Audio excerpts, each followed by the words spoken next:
We are starting chapter 6 today. So 6.1, our objective is to identify and classify polygons. We will also find angle measures of quadrilaterals in this lesson. All right, to get started, we've got our definition of a polygon. It is a plane figure, plane A-N-E, not A-I-N. So that means it sits in a plane. It's formed by 3 or more segments called sides. Each side intersects exactly 2 other sides at each point called a vertex. So notice that like this top side touches 2 other sides at those corners. So this side along the top touches 2 other sides. At those endpoints, those are called a vertex, or the plural would be vertices. Okay, so this would be a side. This little point right there would be a vertex.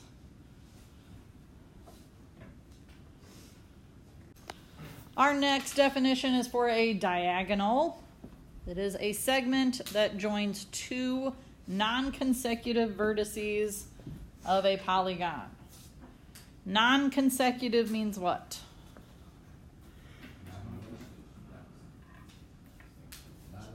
Not in a row. Okay, so they're not right next to each other. So we need them to not be next to each other. So if we take this vertex from the very top, we cannot connect it to one of the vertices right next to it, because then that's just a side. We have to go to a vertex that's not right next to that one, like the one down here at the bottom. That is called a diagonal. We could draw several diagonals inside that shape. This is just one example of a diagonal inside that polygon.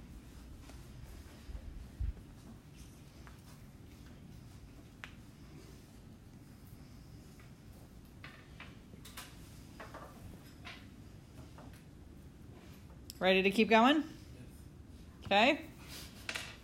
Next, we've got a chart to classify our polygons. If it has 3 sides, what do we call it? A triangle. If it has 4 sides. So in general, we have to call it a quadrilateral.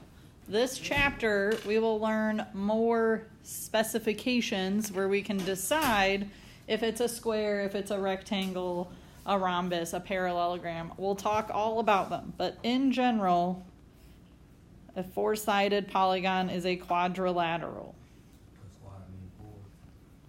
Yes, quad generally refers to 4. I would not. Anybody know what a 5-sided polygon is called? Pentagon. Good. Pentagon is 5-sided. What about 6-sided? Hexagon. This is probably something that you were taught at some point in elementary or middle school. The 7-sided you might not have talked about before. Heptagon, good.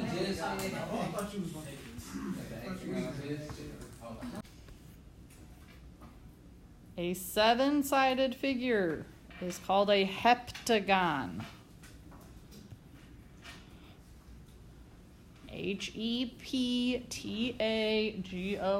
Heptagon.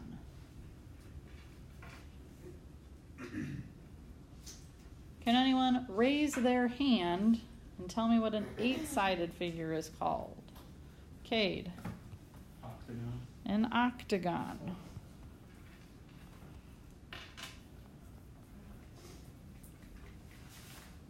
A 9-sided figure is less common. Keon, do you know what it's called? I just had a question. Okay, what's your question? What does the term refers to a polygon. Polygon. Ken. And they call them like a non-gon? A nonagon.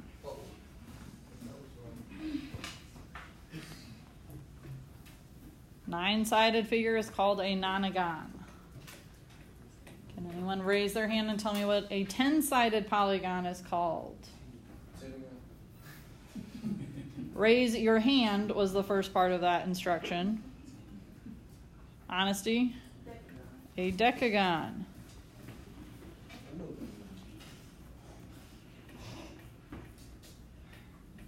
If we have more than 10 sides to a figure, so n sides, any number above 10, we call it an n-gon.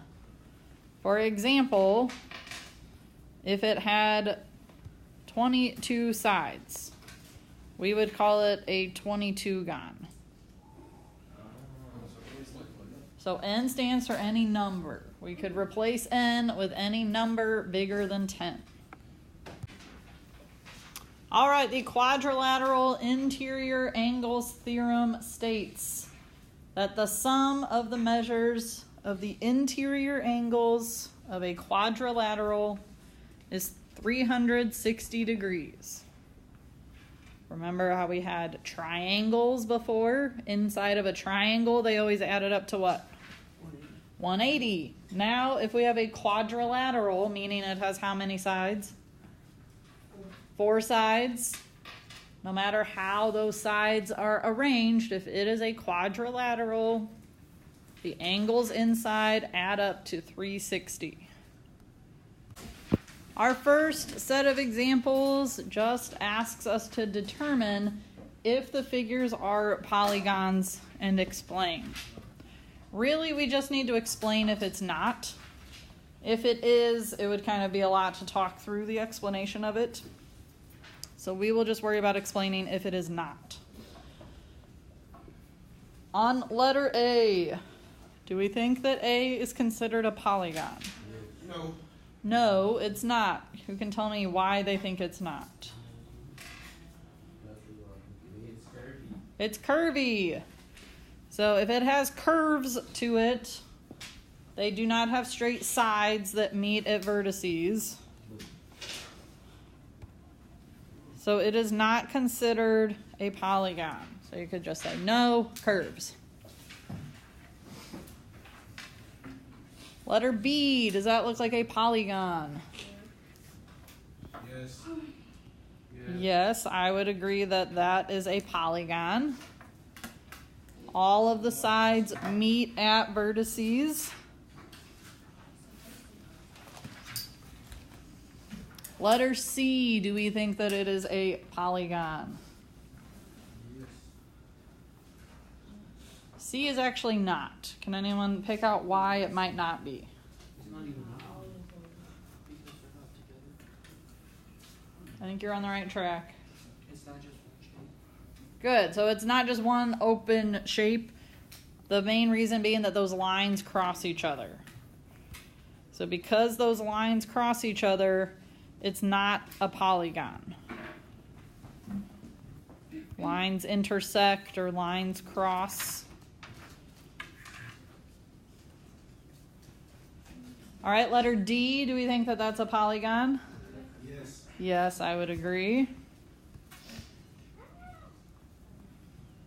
What about letter E? Yes. Okay, is it made out of all straight segments? Yes. And do they all only touch each other on one end? Yes. Yes. So that one would be a polygon. There is another situation of something that is not a polygon that's not up here, so I'm going to add a letter F on the end here. So we already talked about curves, we talked about lines crossing. What we did not talk about is one that's not closed. So on letter F, this would not be a polygon because it is open or it is not closed. It needs to be a closed figure for it to be a polygon. If it's got an opening, like at the top on letter F, it is not a polygon.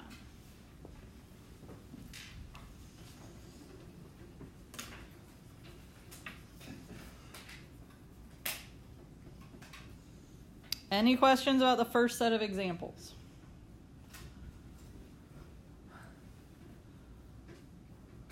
Okay, then we are going to go through a couple more examples. I need to change them though, so don't copy them down right away.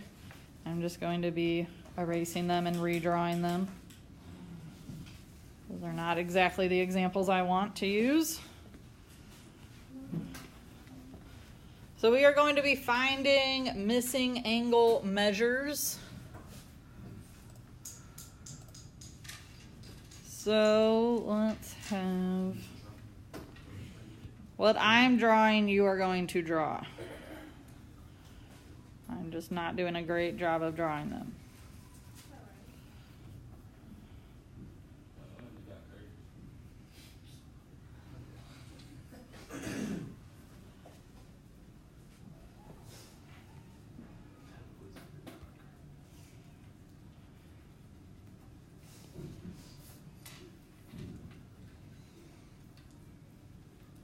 All right, for this first example, we've got a quadrilateral, WXYV. We are asked to find the measure of angle V.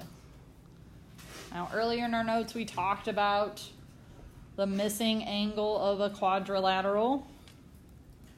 How do we find it? Okay, we need the sum of the other ones, and then we would subtract that from 360.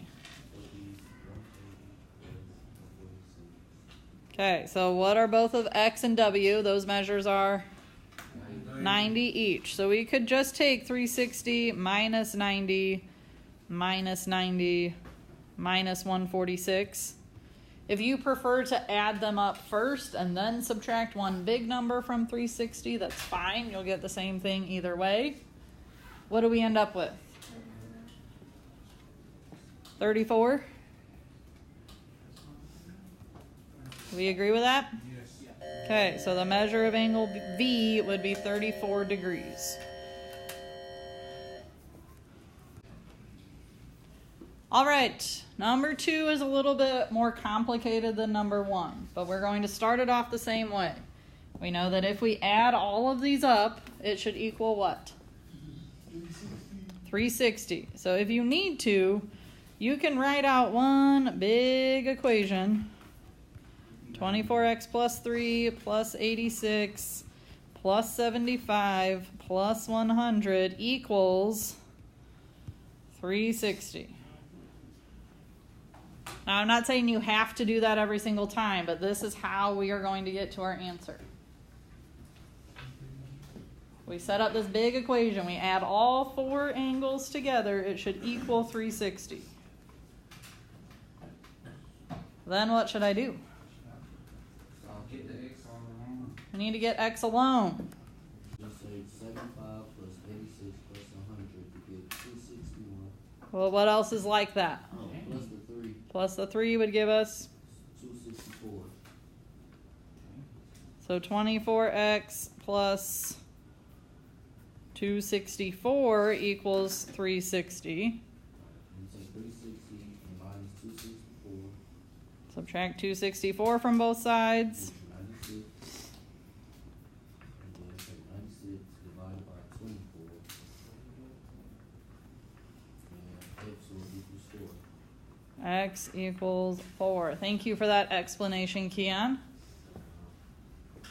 Do we have questions about how Keon got to that answer? Ken?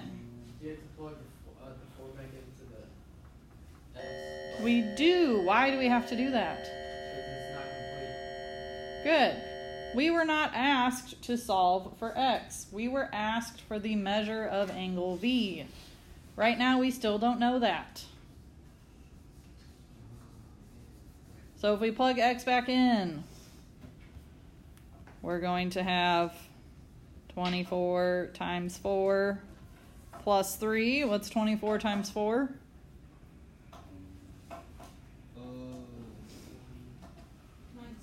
96. Plus 3? Are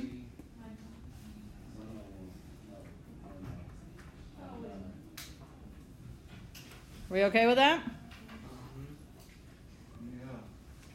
Okay, so if you have a problem where you have variables in some of your angles, you still can set it up the same way and solve it. Okay, sometimes you'll be asked just to find the value of the variable. Sometimes you'll be asked to find the measure of the angle. How do you have to measure the angle a different way? Yes, on this particular problem, that would be fine. If they'd had a variable in more than one angle, then this would have been the only way to do it. So that's why I wanted to show you this method. Other questions? for like potential, I have to do it this way. Should work. If it was this exact same problem, you could have shown work a different way and gotten the correct answer.